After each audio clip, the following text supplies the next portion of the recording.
ഇനി തൃശൂർ ജില്ലാ കമ്മിറ്റിയിൽ എന്താണ് ഉണ്ടായതെന്ന് കൂടി പരിശോധിക്കണം. ഷീന മാർട്ടിൻ വിശദാംശങ്ങളുമായി ചേരുകയാണ്.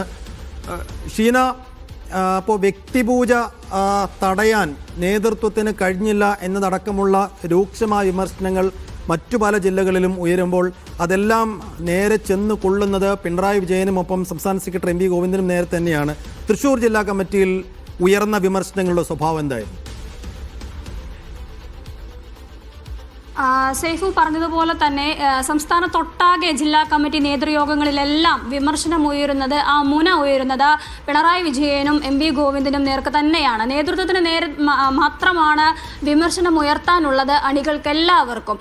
അതിരൂക്ഷ വിമർശനമാണ് തൃശൂർ ജില്ലാ കമ്മിറ്റിയിലും നേതൃത്വത്തിനെതിരെ ഉയർന്നിട്ടുള്ളത്. പ്രധാനമായും പറയുന്നത് ഇവരുടെ ശൈലിയാണ് തോൽവിക്ക് കാരണം എന്നുള്ളതാണ്. ജനങ്ങളോട് മര്യാദപൂർവ്വം പെരുമാറിയിട്ടില്ല, ആ മര്യാദകേടാണ് തോൽവിക്ക് കാരണം എന്നുള്ളതാണ്.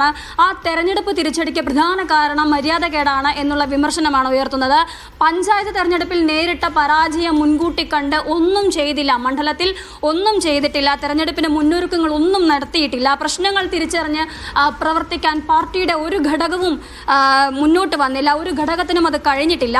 UDF തരംഗത്തെ അതിജീവിച്ചെങ്കിൽ പോലും, തൃശ്ശൂരിൽ അതിജീവനം നടത്തിയെങ്കിൽ പോലും, കണ്ണൂരിൽ പോലും പാർട്ടിക്കോട്ടയായ കണ്ണൂരിൽ പോലും അതിന് സാധിക്കാതിരുന്നത് നേതൃത്വത്തിന്റെ വലിയ വീഴ്ചയായിട്ടാണ് തൃശ്ശൂർ കണക്കാക്കുന്നത്. കണ്ണൂരിലെ ശക്തി കേന്ദ്രങ്ങളിൽ നിന്ന് പോലും പാർട്ടി വോട്ടുകൾ എതിർപ്പാളയത്തിലേക്ക് പോയത് ഗൗരവകരമായി തന്നെ കാണണം എന്ന് പറയുന്നു. അതുപോലെ തന്നെ പ്രധാനപ്പെട്ട മറ്റൊരു കാര്യം, ഈ സ്ഥാനത്ത് നിന്നും ഇരുവരെയും നീക്കം ചെയ്ത് പാർട്ടിയിൽ ഒരു ശുദ്ധികലശം നടത്തണമെന്നുള്ളതാണ് തൃശ്ശൂർ ജില്ലാ കമ്മിറ്റിയുടെ ആവശ്യം. പ്രതിപക്ഷ സ്ഥാനത്ത് നിന്ന് പിണറായി വിജയനെയും പാർട്ടി സംസ്ഥാന സെക്രട്ടറി സ്ഥാനത്ത് നിന്ന് എം.വി. ഗോവിന്ദനെയും മാറ്റി നിർത്തി പാർട്ടിയും പുതിയൊരു രീതിയിലേക്ക് മുന്നോട്ട് വരണം, അണികളെ കേൾക്കണം, ജനങ്ങളിലേക്ക് ഇറങ്ങണം, കൂടുതൽ കാര്യക്ഷമമായി പ്രവർത്തിക്കണം, എന്തുകൊണ്ട് തോറ്റു അല്ലെങ്കിൽ തോൽവിയുടെ കാരണം എന്തെന്ന് കൂടുതൽ അന്വേഷിക്കണം എന്നുള്ളതാണ്. നിർഭയമായ അഭിപ്രായം പറയാം, എല്ലാവർക്കും അഭിപ്രായം പറയാം, താഴെത്തട്ടിൽ നിന്നും ആർക്കും വിമർശനം ഉന്നയിക്കാം എന്നൊക്കെ സംസ്ഥാന സെക്രട്ടറി പറഞ്ഞിരുന്നെങ്കിലും ഈ പറഞ്ഞതുപോലെ തന്നെ ഈ അഭിപ്രായങ്ങൾ ഉയർന്നു വരുമ്പോൾ മറുപടിയില്ല നേതൃത്വത്തിന്, എന്ത് പറയണമെന്നറിയില്ല. സൈഫു.